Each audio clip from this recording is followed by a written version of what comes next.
Straight. Hey, welcome to Rubbing Elbows with Tommy John, brought to you by Roger Williams, Chrysler, Dodge, Jeep, and Ram.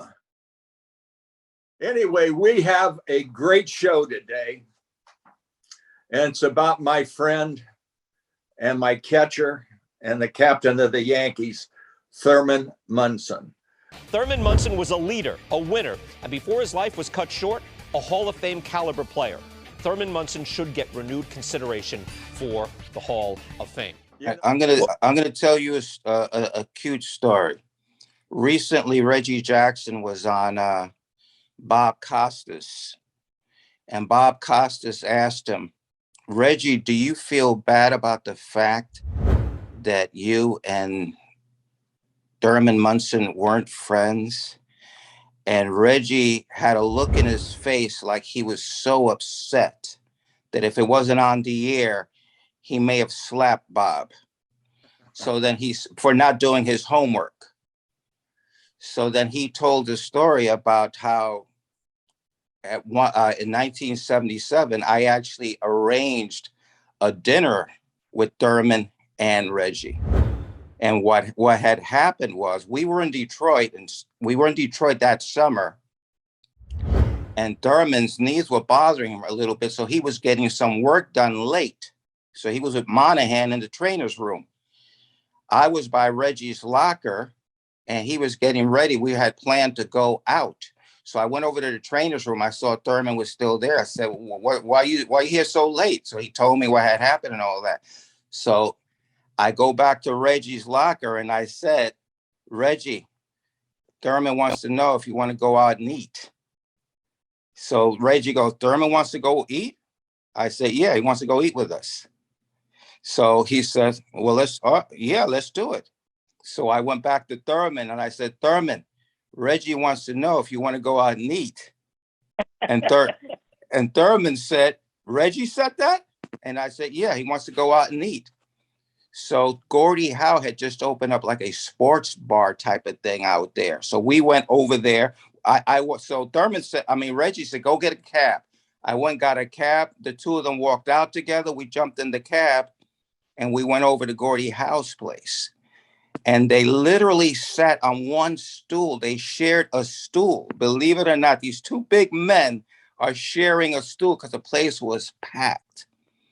But they were talking and all that. They're talking back and forth. Now, Diane, I spent 7 years with Thurman. You spent his lifetime with him. You know, when you got him mad, he would have this like look. And that look was like, "Oh, crap." You know what I'm saying? You're in trouble now. So what happened was they started chit-chatting. It got a little heated, but not bad.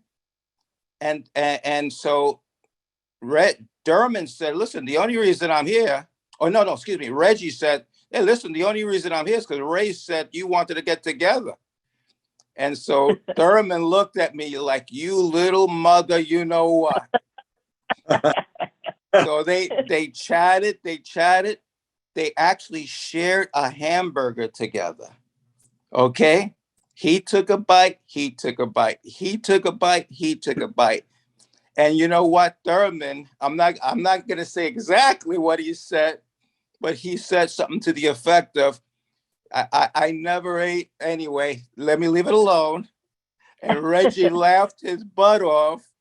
And then, Thurman said to Reggie, "Listen, this is going to be cool, but no more of those straw stirring stories." And Reggie said, "Deal." And it was really, really cool to see that. And Diane, you know better than anybody because you laid in bed with the man and you spoke to him at his most intimate moments. And I'm sure he told you how him and Reggie had become friends. Absolutely. Absolutely.